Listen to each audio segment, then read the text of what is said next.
ዘመቻ መምሪያ ኃላፊ ነው። አጠቃላይ እየተደረገ ስላለው መጠነ ሰፊ ውጊያ ሲነግረኝ ነበር የነበረው ከሰዓታት በፊት አንሙት። ምናልባት ቴክኒሻናችን የአንድ ደቂቃ ድምፅ ቆርጦ ሊያሰማን ይችላል ብዬ አስባለሁኝ። ሙሉ ቃለ መጠየቁን ግን በኤቢሲ ቪዲዮ ላይ በኋላ አፕሎድ እናደርገዋለን። ከዚህ ፕሮግራም በኋላ ሙሉ ቃለ መጠየቁን እንዲሰሙት ማለቴ ነው።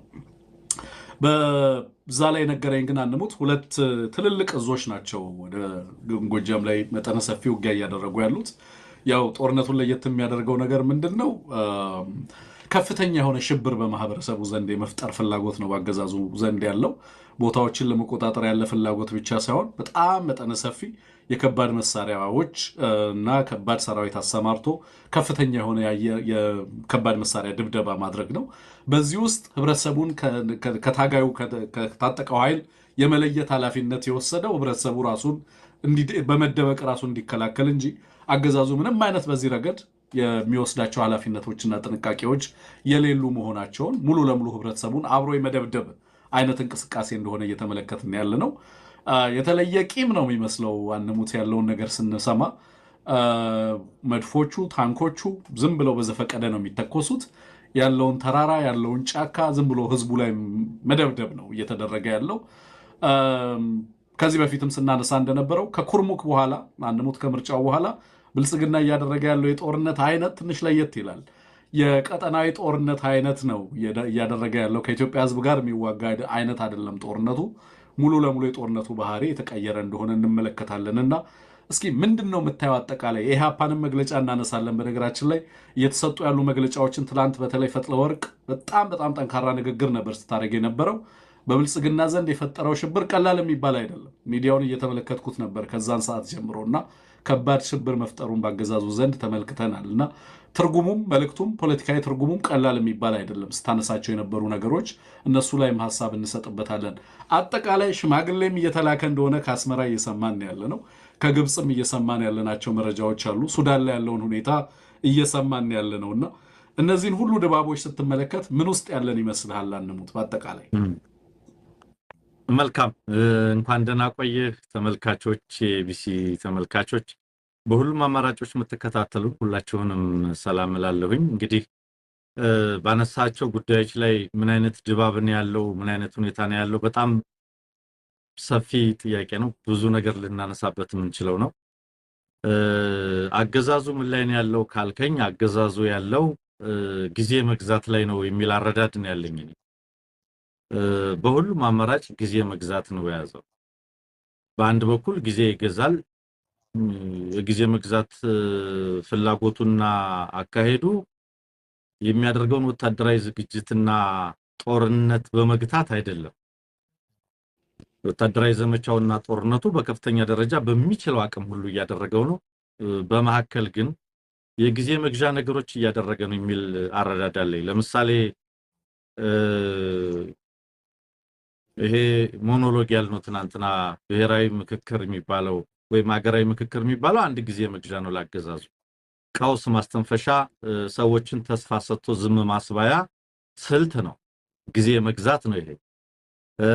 ሰሜን ላይ የሚችለውን ያክል ጦርነት ሲዘጋጅ የነበረው ቆይቷል። ኢህአፓ ዛሬ የጦርነት ድባብ ያለው ዛሬ እንዴት እንደሆነ አላውቅም። የጦርነቱ ድባብ ኢንፋክት ጦርነት ተቋርጦ አያውቅም። ውጊያ ነው ተቋርጦ የነበረው ፕሪቶሪያ ላይ። ጦርነቱ ተቋርጦ አያውቅም፣ የቀጠለም ነው። ስለዚህ አዲስ ድባብ አይደለም የመጣው። ኢንፋክት ወደ ውጊያ ሊቀየር ነው በሚለው እንረዳዋለን። በዚያም ላይ ስትራቴጂክ ስቶልሜት ስልታዊ የሆነ ሁኔታዎችን የማመቻቸት ስልት እየተከተለ ነው ብለን ጊዜ እየገዛ እንደሆነ ትግራይ ላይ ለሚጀምረው ተጨማሪ ውጊያ ወደ ኤርትራም ወደ ሌላም ለሚጀምረው ጊዜ እየገዛ ነው፣ ስልታዊ የሆነ እንቅስቃሴ ያደረገ ነው የሚል አረዳድ ነው የነበረን። ዛሬም ሽማግሌ የላከ ነው ያልከው መረጃ እንግዲህ በዚያ ልክ ተጨባጭ ነው የሚመጣ። ሌላ ጊዜ መግዣ ስልት አድርገን ልንገነዘበው እንችላለን። የአፍሪካ ህብረት ሰዎችን ዲፕሎማቶችን ምናምኖችን በዚያ ረገድ የሚያደርገው እንቅስቃሴ የጊዜ መግዣ ነው። ኮኦርዲኔትድ የሆነ የተቀናጀ ውጊያ እንዳይከፈትበት ለማድረግ የሚያስችለውን ስልትና ሁኔታ ሁሉ እየፈጠረ ነው የሚገኘው። እንደምታውቀው ባለፈው ልንወጋ ነው ሊወጉን ነው በቀናት ውስጥ በቀናት ውስጥ ውጊያ ይከፈትብናል ብለው ከጻፉ ወራት ተቆጠሩ። ወር አለፈው አትሊስት። ይህንን ያለው የደህንነት ሚኒስትሩና የቀጠናው አማካሪ ነው። በቀናት ውስጥ ቲፒኤልኤፍ ሊወጋን ነው ካለ በኋላ አትሊስት ወር አለፈ። የታለ ያላችሁት ነገር ቢባሉ ምን ሊሉ ነው የሚለው ስናነሳ የነበረ ነው። ዞሮ ዞሮ የዲፕሎማቲክ ሎቢ እንቅስቃሴው ሂዱ አናግሩልን፣ ኤምባሲዎችን፣ ዓለም አቀፍ ተቋማትን፣ ሌሎችንም አፍሪካ ህብረትንም እኔ ሰላም ነው የምፈልገው ወደዚህ በሉልን በዚያ በሉልን የሚለውም ጊዜ መግዣ ነው። አክቹአሊ የማይቀር ጦርነት ስለሆነ የተዘጋጀው ማለት ነው። በተጨማሪ ለኢትዮጵያ ህዝብም የሚሰራው ፕሮፓጋንዳ እኛ ሰላም ነው የምንፈልገው፣ የታጠቁ ኃይሎች ይምጡ ወደ ሰላም ወደ ምክክር ይምጡ፣ ኢትዮጵያ ሰላም ነው የሚያስፈልጋት የሚለውን ፕሮፓጋንዳ የጊዜ መግዣ ነው። አገዛዙ ያለበት ድባብ ምን ላይ ነው ካልከኝ ጊዜ መግዛትና አሳቻ ሁኔታን የመጠበቅ ሁኔታ ውስጥ እንዳለ ነው በሁሉም ረገድ የምገነዘበው። ለምሳሌ ኦሮሚያ ላይ ማሳሳቻዎች ይናገራል፣ ጊዜ መግዣዎች ልበላቸው። እነ ዳውድ ኢብሳን ጀግኖች ይላል፣ ለእንጨሎታን ጀግኖች ሲል ነበር ሰምተናል።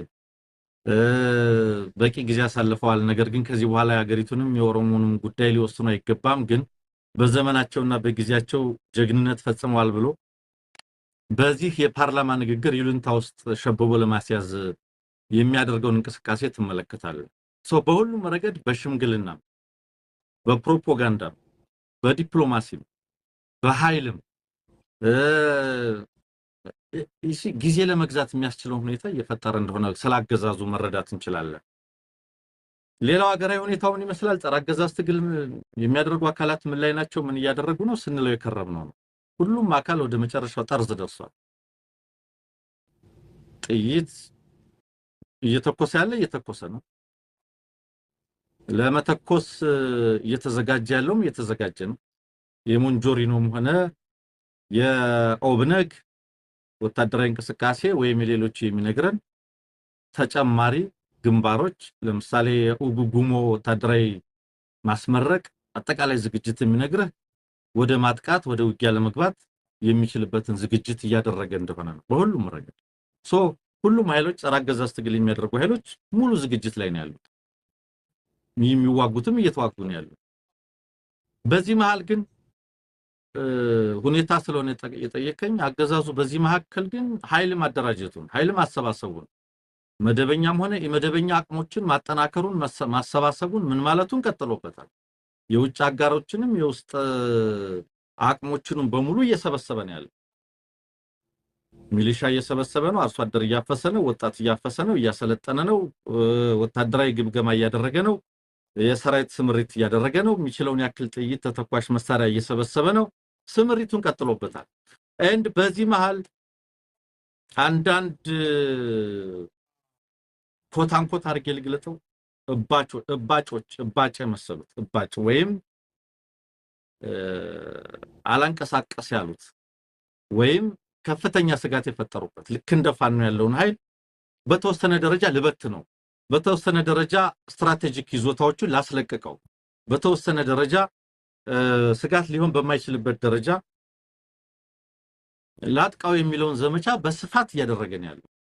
ያውም በወታደራዊ ካውንስል ግምገማ አድርጎ ኢንስፔክሽን ሰርቶ ሰራዊት አሰማርቶ አዛዦች ከመካከለኛ እስከ ከፍተኛ አዛዦች አሰማርቶ ውጊያ እያደረገ ነው ያለው። ከአበበ ጋር ያወራውን ነገር መረዳት ይቻላል፣ መገመት ይቻላል። ትናንትና የቴዎድሮስ ቀጠናዊ ምክትል ህዝብ ግንኙነትን እያወራ ነው ስለነበረ ምን እየተደረገ ነው ያለው የሚለውን ነገር እያየን ነበረ። ከተራሮች እናውረዳቸው፣ ከመሰረታዊ ወይም ከቁልፍ ይዞታዎቻቸው እናስወጣቸው የሚል ነው። እዚህ ላይ ፕሮፓጋንዳ ይጨምርበታል። ደጋዳሞት ከታጠቀው ኃይል ነፃ ወጣች የሚል ፕሮፓጋንዳ ሲነዛ ነው የነበረው። ካሰማራቸው ግን ምን ሰማው ነገር ዛሬ ካሰማራቸው ኮሎኔሎች መካከል ዛሬ አንዱ መገደሉን ሁሉም ያመላክት ነው ያለው። እንዲህ ያለ ሁኔታ ውስጥ ነው ያለ ነው። በዚህ ውስጥ ይሄ ውስጣዊ ነገር ነው የምናነሳው። ቀጠናው ላይ ደግሞ ያለው ነገር ስንላይ ሰነበት ነው። የሱዳን ነገር፣ የኤርትራ ነገር፣ ከሶማሊያ እስከ ካርቱም፣ ከአስመራ እስከ ምናምን እስከ ካይሮ ምን ላይ እንዳለ የምንመለከተው ነውና ይሄ አገዛዝ ሚዲያ ላይ ቴሌቪዥን ላይ ሲወጣ ነገሮችን አቅልሎ ያልተረበሸ መስሎ ያልተጨነቀ መስሎ ነገሮች በቁጥጥሩ ስር ያሉ መስሎ ነው የሚቀርበው። እየሳቁ ነው የሚቀርቡት፣ ዘና ብለው ነው የሚቀርቡት። ነገር ግን ዘና የሚያደርግ ውስጣዊ ሁኔታ የለም፣ ዘና የሚያደርግ አገራዊ ሁኔታ የለም፣ ዘና የሚያደርግ ቀጠናዊ ሁኔታ የለም፣ ዘና የሚያደርግ ዓለም አቀፋዊ ሁኔታም የለም። እንቅልፍ አልባ ሌሊቶች እያሳለፉ እንደሆነ ጥርጥር የለውም። ፊታቸውን በብዙ ነገር ሸፋፍኖ እየወጡ ስለሆነ ልልህ ፈልጌ ነው እንዴ። ያ አንሙት ብዙ ነገር ነው በአንድ ጊዜ። አይ ቲንክ እኔም ሰፋ ያለ ነገር ነው ያነሳሁልህ። አጠቃላይ ድባቡን እንዴት ነው የምታየው የሚል ነው። በጣም በርካታ ሰዎች ድባቡን ነው እያወሩ ያሉት። በነገራችን ላይ ማለት ከኢነር ኮሩ የሚመጣ መረጃ ሁላ የሚነግረን ነገር ከፍተኛ ሽብር ነው። በነገራችን ላይ ምክክር ኮሚሽኑ ላይ የተሳተፉ ሰዎች ለኤቢሲ የሚጽፉ አሉ። እዛ ላይ ያለውን ድባብ ሌሎች ቦታዎች ላይ ያሉ ሰዎች መልእክቶችን የሚያስተጋቡ የሚልኩ አሉ። አጠቃላይ ያለውን ድባብ አንሙት እንዳልከው በአንድ በኩል ጊዜ ለመግዛት የሚያደርጋቸው ጥረቶች አሉ። ለምሳሌ ተናጥላዊ የሆኑ አፕሮቾችን ይከተላል። በተለይ ኢንተርምስ ኦፍ ዲፕሎማሲ በተናጠል ሀገራትን ኢንጌጅ ለማድረግ ለማጓጓት የሚያደርጋቸው ጥረቶች አሉ። ይሰራልኛል ብሎ ካሰበ